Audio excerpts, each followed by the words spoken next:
नमः पार्वती पते।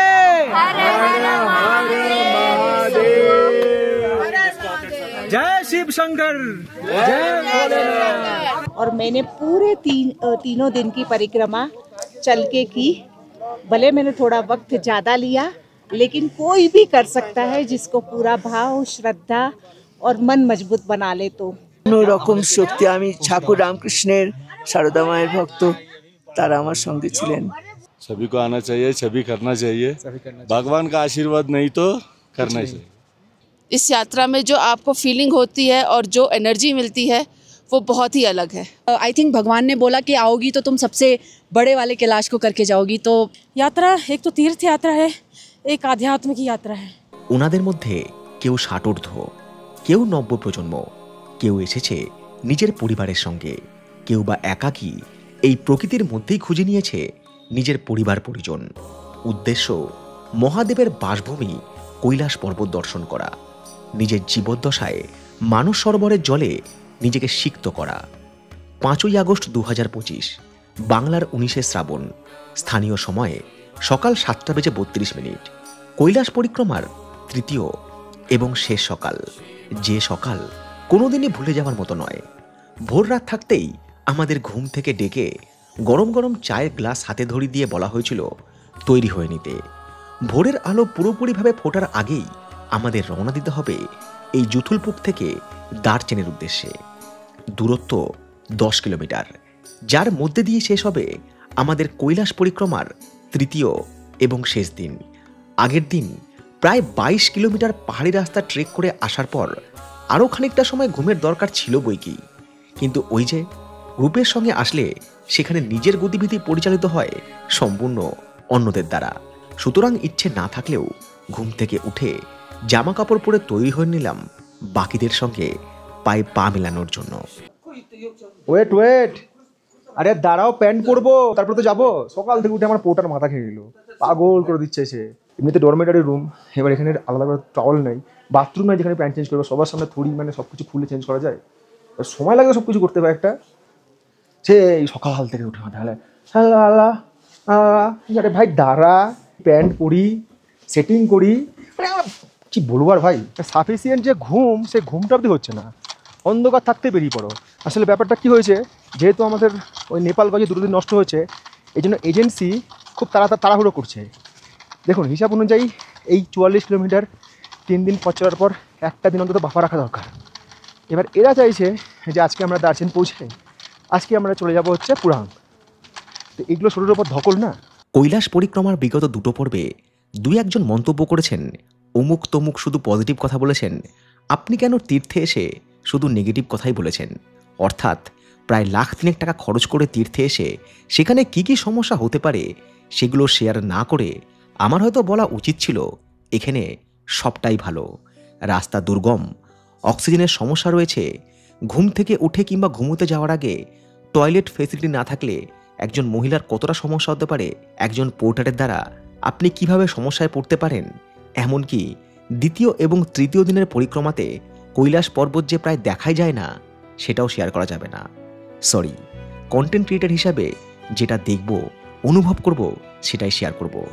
তাতে হতে পারে সিংহভাগ মানুষ আমার কন্টেন্ট, আমার ব্লগ নাও পছন্দ করতে পারেন, আমি সেটাও মেনে নেব। কিন্তু আমার ভিডিও দেখে প্ল্যান করে কৈলাসে এসে তারপর দর্শকদের সমস্যার সম্মুখীন হতে হবে এমনটা আমি হয়তো মানতে পারবো না। কারণ সেই জায়গাতে আমার মা বাবা, এমনকি আত্মীয় পরিজনও থাকতে পারে। আবারও বলছি, কৈলাস পরিক্রমার প্রথম দিনে কিংবা দার্চেন থেকে যেভাবে কৈলাস পর্বতকে দেখা যায়, দ্বিতীয় এবং তৃতীয় দিনের পরিক্রমাতে কৈলাসকে দেখা যায় না। তাই পরিক্রমা করা কিংবা না করা একান্তই আপনার ব্যক্তিগত ব্যাপার। স্থানীয় মানুষজনের সঙ্গে নিজে তুলনা করবেন না, কারণ ওরা পাহাড়ের মানুষ, ওদের শারীরিক সক্ষমতা আমার কিংবা আপনার থেকে অনেকটাই বেশি। আর পরিক্রমা করলে অন্তত একটা অক্সিজেন ক্যান অবশ্যই সঙ্গে রাখবেন। এটা স্থানীয়দের থেকে জেনেছিলাম, যাদের ব্যাগে অক্সিজেন ক্যান ছিল ১ বা একাধিক। এটা ভাববেন না যে কৌশিক আপনাদেরকে নিরুৎসাহিত করছে। আমার দৃষ্টিভঙ্গি থেকে আমি যা যা দেখলাম সেটাই আপনাদের সঙ্গে শেয়ার করলাম। কারণ সব কিছুর একটা নেগেটিভ একটা পজিটিভ দিক থাকে। তো আমার মনে হয় যে এই দুটো দিকে আপনাদের সময় তুলে ধরা দরকার।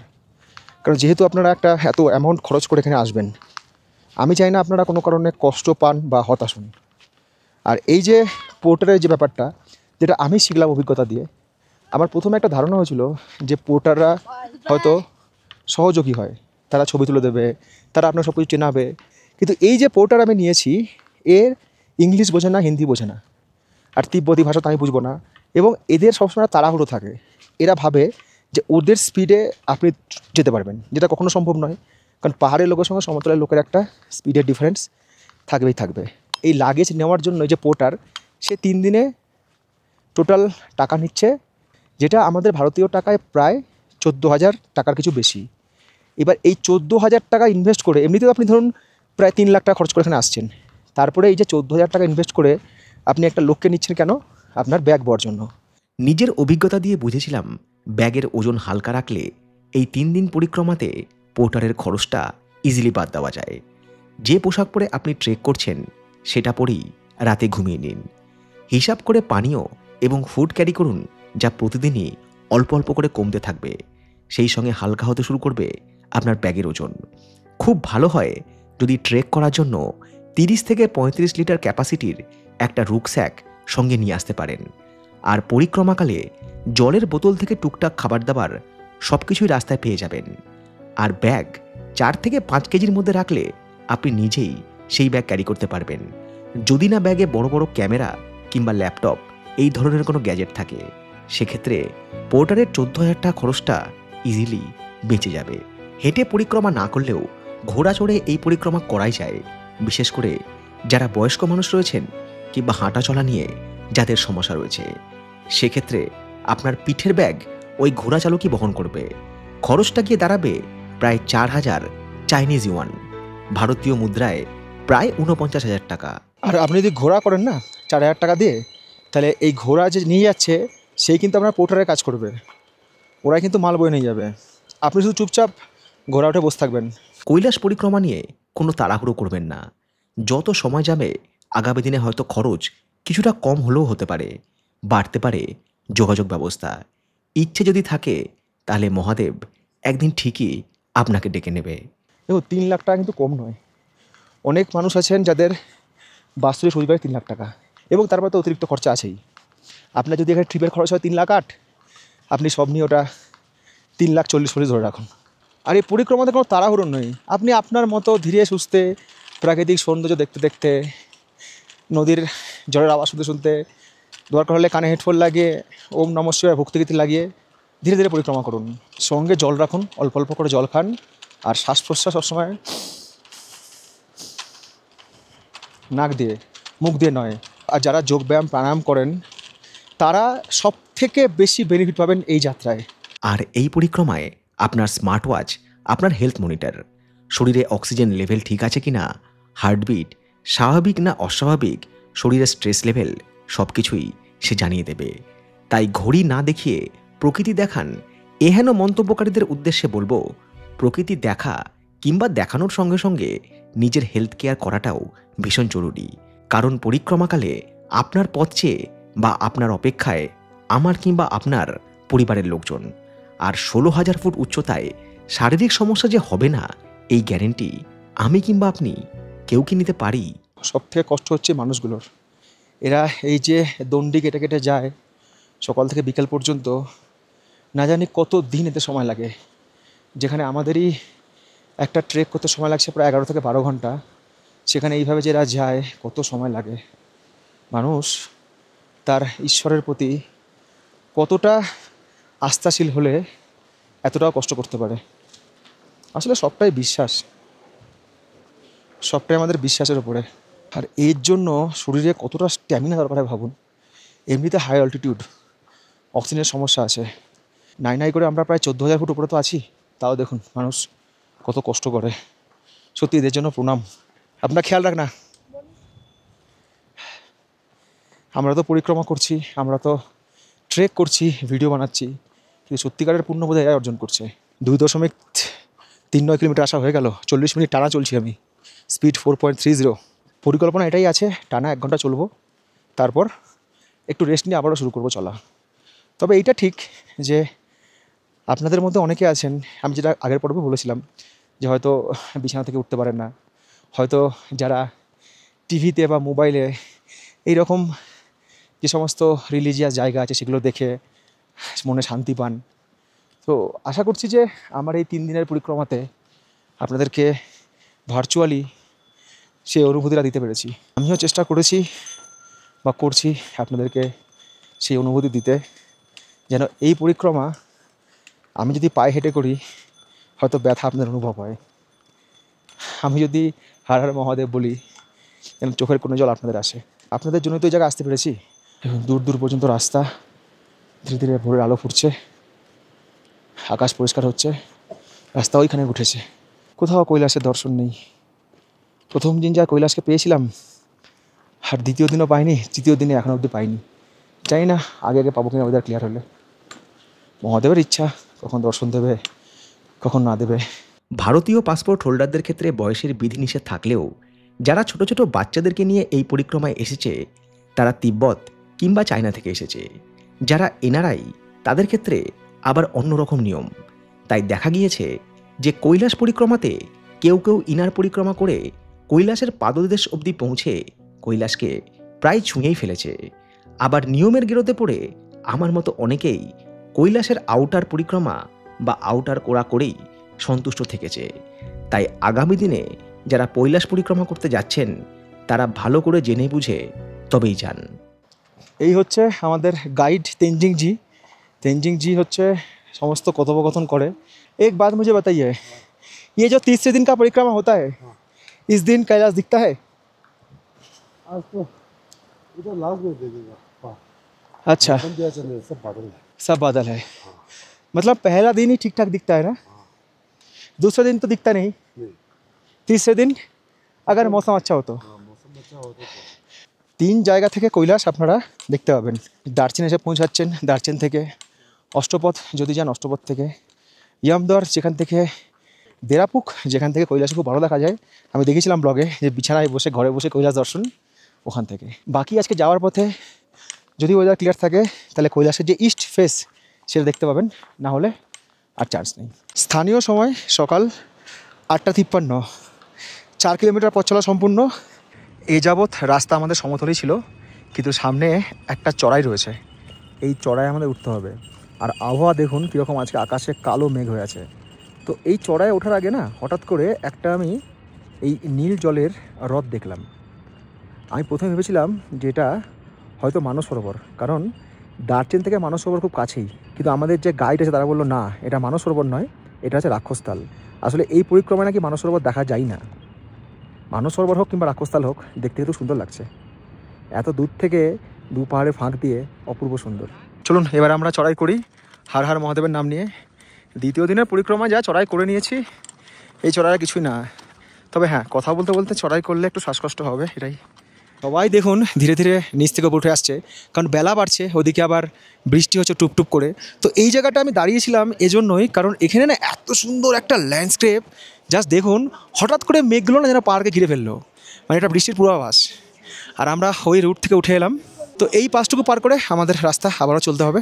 অন্ধ্রপ্রদেশ থেকে এই স্যার এসেছেন, ওনার এজ হচ্ছে 53, পায়ে সমস্যা রয়েছে, তা সত্ত্বেও কিন্তু উনি এই কৈলাস পরিক্রমা 44 কিলোমিটার উনি কিন্তু পায়ে হেঁটেই সম্পূর্ণ করেছেন।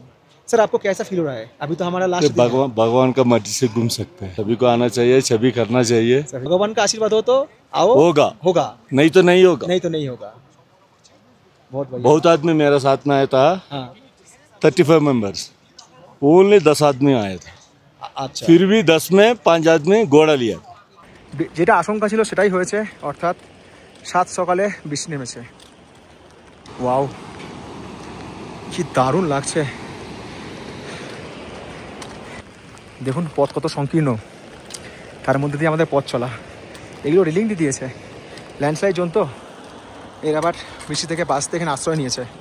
এই জায়গাটা অনেকটা ওই কেদারনাথের মতো। যখন আমরা নেমে আসি না, পাশ দিয়ে বয়ে যায় মন্দাকিনী।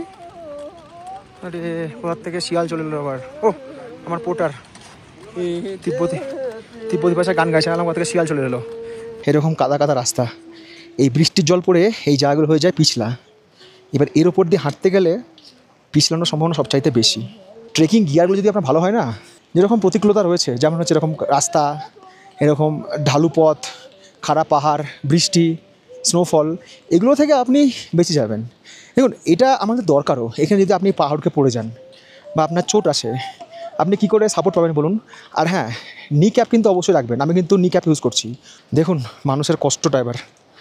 আমরা ভাবছি কোথায় রেনকোট থাকবে, কোথায় গিয়ার থাকবে, কোথায় বৃষ্টি পড়বে না, কোথায় প্রকৃতিকে জয় করব। এটা দেখুন, ভগবানের আরাধনায় এরা এতটাই লীন যে বৃষ্টির মধ্যেও এইভাবে যাচ্ছে। আমাদের কিন্তু অল্টিটিউডটা হঠাৎ করে বেড়ে গিয়েছে। যখন আমরা শুরু করেছিলাম তখন আমরা ওই নদীর লেভেলেই ছিলাম। এখন হঠাৎ করে অল্টিটিউড বেড়ে গিয়েছে, একটু শ্বাসকষ্ট হচ্ছে। মাঝে দাঁড়িয়েছিলাম, তার জন্য সময়টাও কিছুটা গিয়েছে। বাট এইসব মানুষগুলোকে দেখে না আমি সত্যি ইন্সপায়ার্ড। শুধু আমি কেন, আপনারাও ইন্সপায়ার্ড। এরা পারলে আপনি কেন পারবেন না পরিক্রমা করতে? নিশ্চয়ই পারবেন। পুরো রাস্তা জুড়ে চলছে এদের পরিক্রমা। আমরা কোনো রকমে সাইড কাটিয়ে কাটিয়ে যাচ্ছি। খারাপ লাগছে, কিন্তু উপায় নেই। বয়স্ক থেকে জোয়ান কে নেই এর মধ্যে, সবাই দণ্ডি কাটছে। আমাদের পৌঁছাতে হবে ওই জায়গাটাতে। বৃষ্টির প্রভাবটা একটু কমে এসছে এখন, হালকা হালকা রোদের আভাস পাচ্ছি। আবার না জানি কখন বেশি শুরু হয়ে যায়। পাহাড়ে তো বৃষ্টির কোনো গ্যারান্টি নেই। আর এখানে তো পুরো ল্যান্ডস্লাইড জোন। দেখুন, ঝুরঝুরে মাটি, পাহাড়, তার মধ্যে দিয়ে পথ চলেছি আমরা। ধীরে ধীরে কমে এলো পাহাড়ি পথের প্রতিকূলতা। অক্সিজেন সমস্যা হচ্ছিল না ঠিকই, কিন্তু অজান্তেই বাতাস ভারী হয়ে উঠল। মনের মধ্যে কোথাও একটা চাপা ব্যথা। কতদিন অপেক্ষা করেছিলাম এই কৈলাস পরিক্রমার, যে পরিক্রমার অন্তিম লগ্ন আজ উপস্থিত। এই যাত্রাপথ শিখিয়েছে, দেখিয়েছে প্রকৃতির চরম থেকে চরমতম রূপ। মনে মনে ভেবেছি কবে শেষ হবে এই পরিক্রমা, কিন্তু শেষ মুহূর্তে এসে মনটা খারাপ। নিজের অজান্তেই চোখের কোণে জল, ঠিক যেমনটা হয় যেদিন দশমীর সন্ধ্যায় মা দুর্গার ভাসানের মধ্যে দিয়ে বিজয়া দশমী আসে। ফাঁকা মণ্ডপ দেখে বুকের ভেতরটা এক অজানা ব্যথায় ব্যথিত হয়।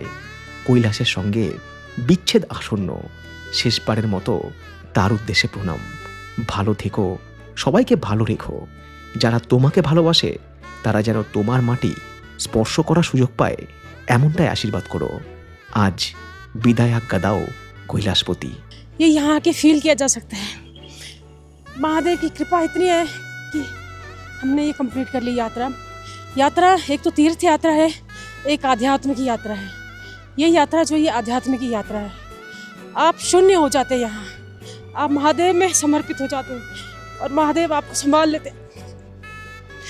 आई am short of words, I can't express my feelings. हर हर महादेव, हर हर महादेव। এই অনুভূতিটা তাদের হবে যারা মহাদেবকে ভালোবাসেন, যারা অন্তত একবার জীবদ্দশায় এই মহাদেবের শরণাপন্ন হতে চান। আপনি কাঁদবেন না, আপনি আনন্দে হাসবেন, মানে আপনার হাসি কান্না সব আজকে মিলেমিশে যাবে। এইটাই ফিল হবে যে হ্যাঁ মহাদেব, আমি তোমাকে সত্যি ফিল করতে পারলাম। প্রত্যেকটা মানুষের আমি মনে করি জীবনে অন্তত একবার এই কৈলাস যাত্রায় আসা উচিত। ये हर एक इंसान की एक अलग जर्नी है, हर एक इंसान ने अलग अलग एक्सपीरियंस किया है और अगर हो सके हर किसी को ये यात्रा का अनुभव लेना चाहिए। इस यात्रा में जो आपको फीलिंग होती है और जो एनर्जी मिलती है वो बहुत ही अलग है, वो आप बिल्कुल बयान नहीं कर सकते। मेरी उम्र 60 साल की है और मैंने पूरे तीनों दिन की परिक्रमा चल के की। भले मैंने थोड़ा वक्त ज़्यादा लिया, लेकिन कोई भी कर सकता है जिसको पूरा भाव, श्रद्धा और मन मजबूत बना ले तो। कोई उम्र के साथ कुछ लेना देना नहीं। पता है, ये इस एक्सपीरियंस के बाद ना हम लोग बहुत शॉर्ट ऑफ वर्ड्स हैं। আপনি নিজেই পাল্টে যাবেন, মনে হবে আমি কী নিয়ে এসেছিলাম আর আমি কী নিয়ে ফিরছি। হর হর মহাদেব আমাদের এই যাত্রা সুন্দরভাবে সম্পূর্ণ করে দেওয়ার জন্য, এবং আগামী দিনে যারা আসছে এই যাত্রায় ওদের সবাইকে ভালো রাখো, তাদের সবার যাত্রা ভালো করিও, সবাইকে দর্শন দিও। আপনি আসবেন একজন তীর্থযাত্রী হয়ে, ফিরবেন মহাদেবের ফ্যান হয়ে। পাল্টে যাবে জীবন এখানে আসার পরে।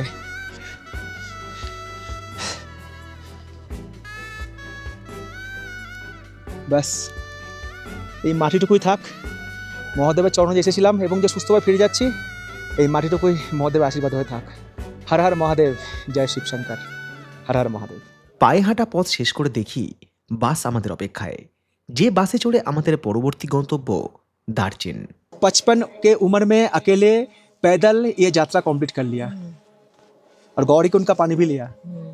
मेरा एक्सपीरियंस बहुत ही अमेजिंग रहा, बहुत ही अमेजिंग सा ट्रैक था, बहुत खूबसूरत नज़ारे देखने को मिले और जहाँ जहाँ हम गए वहाँ पर हाँ हमें ऐसी परिस्थितियों का भी सामना करना पड़ा जो डिफिकल्ट था, बहुत डिफ़िकल्ट थी, काफ़ी स्ट्रेसफुल, काफ़ी डिफ़िकल्ट थी, मगर भगवान का साथ और आप सबका साथ, तो उसके कारण हम यह कर पाए, पूरी अच्छी से पूरी हुई, संपन्न हुई और जितने चले थे उतने यहाँ पे पहुँचे भी।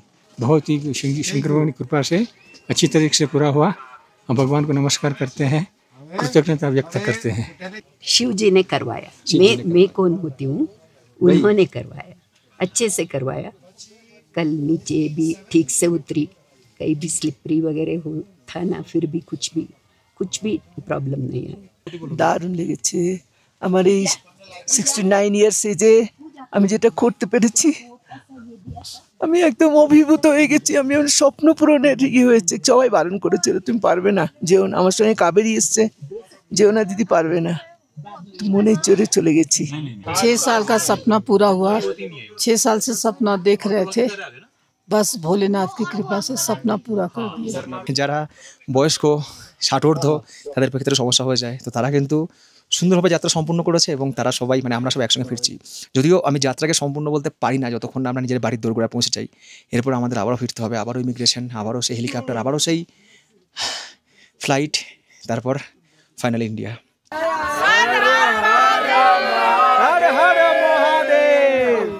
ছেড়ে দিল আমাদের বাস দার্জিলিংয়ের উদ্দেশ্যে।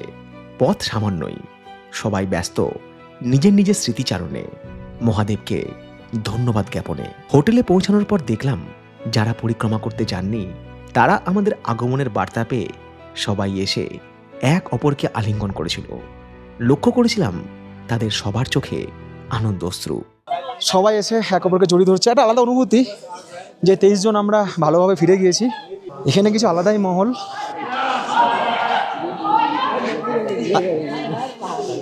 अंकल जी कैसा फीलिंग है? बहुत बढ़िया। थोड़ा आपके हाथ तो छू लो। हमने कर लिया हमने। हर हर महादेव, जय शिव शंकर, हर हर महादेव।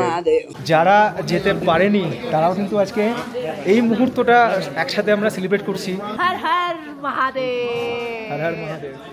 बस कर लिया हमने और हम सही सलामत घर भी पहुंच जाएंगे। महादेव की कृपा हम सब पर है। हमने हमारा मन तृप्त हो गया कि बस आपको देख के बस बस बस आपने कर लिया, मानो हमने कर लिया। हम तो एक साथ ही सब किए। जो आप नहीं थे ना हमारे बीच, तो हम ये फील कर रहे थे कि हम जितने लोग लखनऊ से निकले थे ना, सभी हमारे साथ है और हम सभी सही सलामत घर पहुंचेंगे महादेव की कृपा से। हमने कल अष्टपद में महादेव के दर्शन किए। জিতেশ জি থ্যাংক ইউ, আমাদের ক্যাপ্টেন যার হাত ধরে আমাদের এই পরিক্রমা সম্পূর্ণ হচ্ছে। Thank to trip to temples এত সুন্দরভাবে আমাদেরকে এই পরিক্রমা করানোর জন্য। ট্রিপ টু টেম্পলস তো বটেই, সেই সঙ্গে আমাদের গাইড যে আমাদেরকে প্রতি মুহূর্তে প্রতি পদে হেল্প করেছে। সত্যি দারুণ একটা মুহূর্ত। ব্রেকফাস্টের আয়োজন তখন প্রায় শেষ দিকে। আনন্দ আর বিষাদের দোলদোলায় এবারে আমার গন্তব্য অষ্টপদ। আমরা কয়েকজন বাকি ছিলাম যারা এই শেষ দিনটা রেখেছিলাম অষ্টপদ দর্শন করার জন্য। দার্চেন থেকে অষ্টপদ আসা যাওয়া মিলিয়ে ঘন্টা 2 পথ। খরচ মাথাপিছু 500 চাইনিজ ওয়ান, অর্থাৎ ভারতীয় টাকায় প্রায় 6000 টাকা। জৈন সম্প্রদায়ের মানুষ যারা রয়েছেন মূলত তাদেরই আরাধ্য দেবতার মন্দির রয়েছে এই অষ্টপদে। এছাড়াও রয়েছে কৈলাস পর্বত এবং নন্দী পর্বতের ভিউ। এই স্তূপগুলো যেখানে রয়েছে গাড়ি বলছে যে ওখানে যাবে না, ওখানে নাকি হেঁটে বা ট্রেক করে যেতে হবে। গাড়ি এই পর্যন্তই আসবে এবং এখান থেকেই কৈলাসের খুব সুন্দর ভিউ দেখা যায় এবং জুম করে ছবিও নেওয়া যায়। অষ্টপদ যদি আপনাকে আসতে হয় নিজেরাই আসতে হবে এবং এই যাওয়া আসার জন্য পার পার্সন খরচা হবে হচ্ছে 6000 টাকা। আমাদের গ্রুপে অনেক জৈন ফ্যামিলি আছে, তারা সবাই এই অষ্টপদ দর্শন করতে এসছে। অষ্টপদ কথার অর্থ 8টি ধাপ, যে ধাপ পার করার পর নির্বাণ বা মুক্তি লাভ করা যায়। জৈন ধর্মের 24 জন তীর্থঙ্করের মধ্যে প্রথম ছিলেন ঋষভনাথ। তিনি এই স্থানেই মোক্ষ লাভ করেছিলেন। পরবর্তী সময়ে তার পুত্র চক্রবর্তী রাজা ভরত এই স্থানে একটি মন্দির নির্মাণ করেন। জৈন ধর্মের মানুষের কাছে এই অষ্টপদ অত্যন্ত পবিত্র একটি মন্দির, যার উচ্চতা সমুদ্রপৃষ্ঠ থেকে প্রায় 4900 মিটার। তবে আমাদের গাইড অবশ্য বলেছিল যে অষ্টপদ বলে যে মূল জায়গাটি রয়েছে সেটি কৈলাসের পাদদেশে এবং যেখানে পৌঁছাতে গেলে ইনার পরিক্রমা করতে হয়। তবে কৈলাস পরিক্রমা না করে যদি কৈলাস পর্বত ভালো মতো দর্শন করতে হয় তাহলে এই অষ্টপথে অবশ্যই আসতে হবে, তবে ওয়েদার ক্লিয়ার থাকলে। কৈলাস মানস সরোবরের থেকেও না এখানকার জল ঠান্ডা বেশি, কারণ এই জলটাই মানস সরোবরে যাচ্ছে। ওয়েদার ক্লিয়ার থাকলে তবেই কিন্তু এখান থেকে কৈলাস দেখা যায়, নাহলে দেখা যায় না। প্রকৃতি তার নিজের খেয়ালে চলে। এলাম জায়গাটা মানে দেখিয়ে দিলাম জায়গাটা কীরকম। এখান থেকে নদী বয়ে আসছে, এই নদীর যে উৎস সেটা কিন্তু কৈলাস পর্বতই। এখান থেকে জল নিয়ে যাব। কৈলাস থেকে যে জলধারা নির্গত হচ্ছে সেই থেকে কিন্তু আমাদের ভারতবর্ষের যে প্রধান নদী যেমন হচ্ছে ব্রহ্মপুত্র, সতলুজ বা শতদ্রু, সিন্ধু, তো সব কিন্তু ওয়াটার যে রিসোর্স সেটা কিন্তু এই কৈলাস থেকেই। ভাবুন কীরকম অবস্থা এখানে।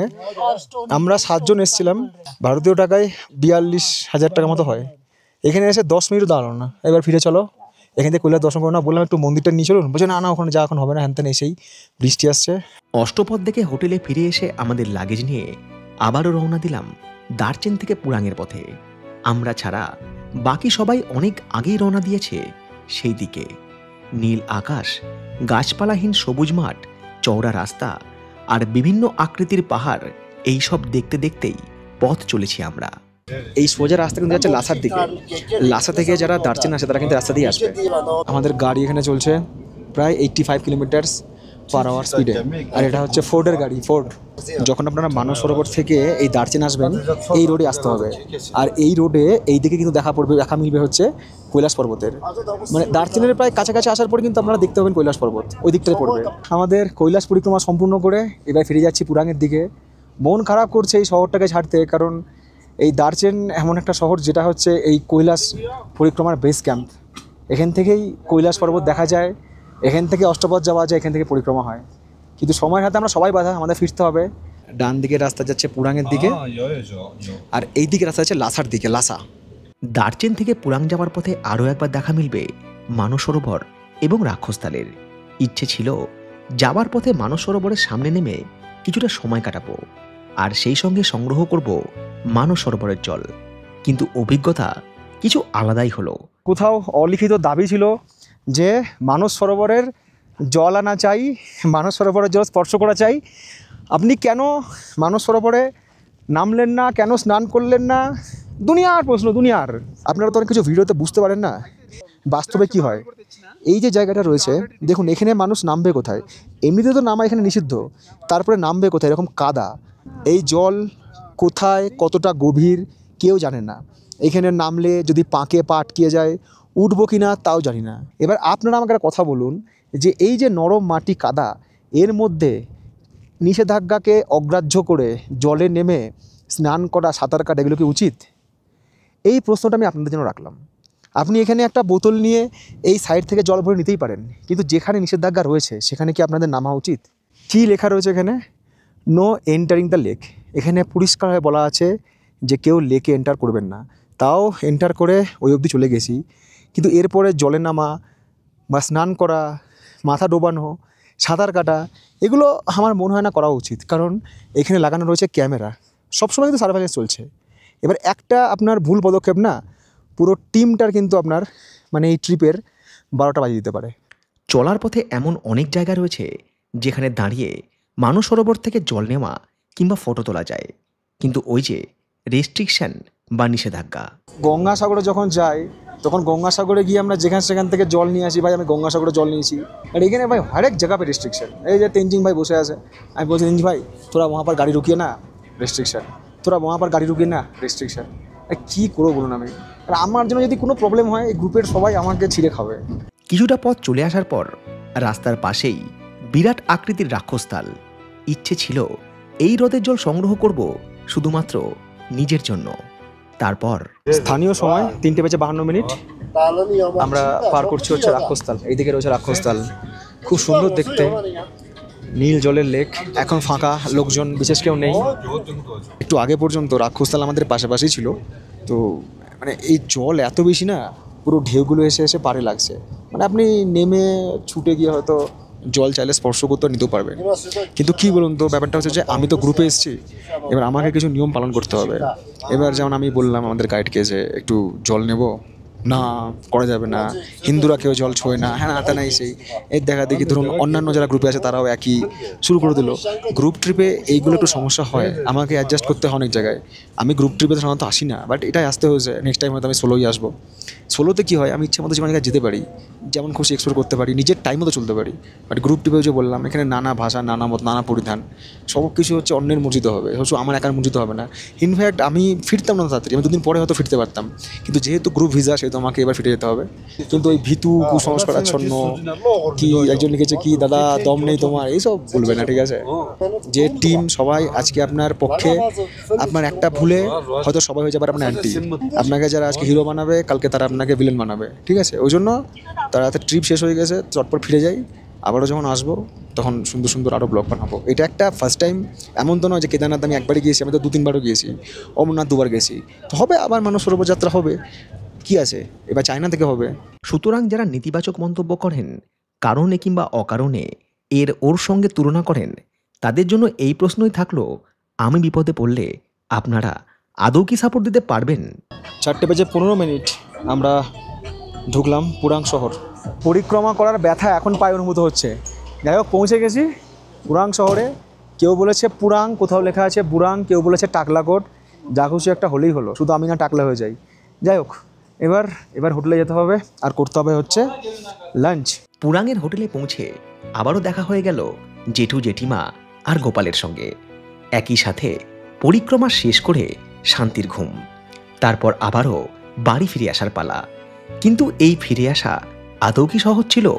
ফিরব সেই গল্প নিয়ে কৈলাস মানসরোবর যাত্রার পরবর্তী এবং শেষ পর্বে খুব তাড়াতাড়ি। আর সেই সঙ্গে বলে রাখি, আমাদের ট্রাভেল উইথ কৌশিক ফ্যামিলির first group tour, international group tour হতে চলেছে 24 থেকে 29 থাইল্যান্ডে।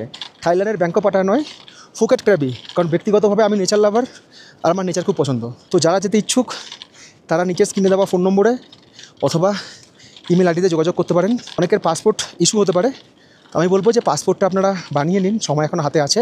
2-1জন আমাকে ইমেল করেছিলেন যে আমরা সিনিয়র সিটিজেন কৌশিক, আমরা কি যেতে পারবো? অবশ্যই, আমি সিনিয়র সিটিজেনরাই চাই যে তারাই যাক। কথা দিলাম, টেক কেয়ার আমি করবো। বেশি না, 20 জন হলেই হবে আমার। বেশি মানুষকে তো নিয়ে গিয়ে সামলানোর ক্ষমতা আমার নেই, আমি নিজেই সামান্য মানুষ। তো যারা যেতে চান যোগাযোগ করতে পারেন।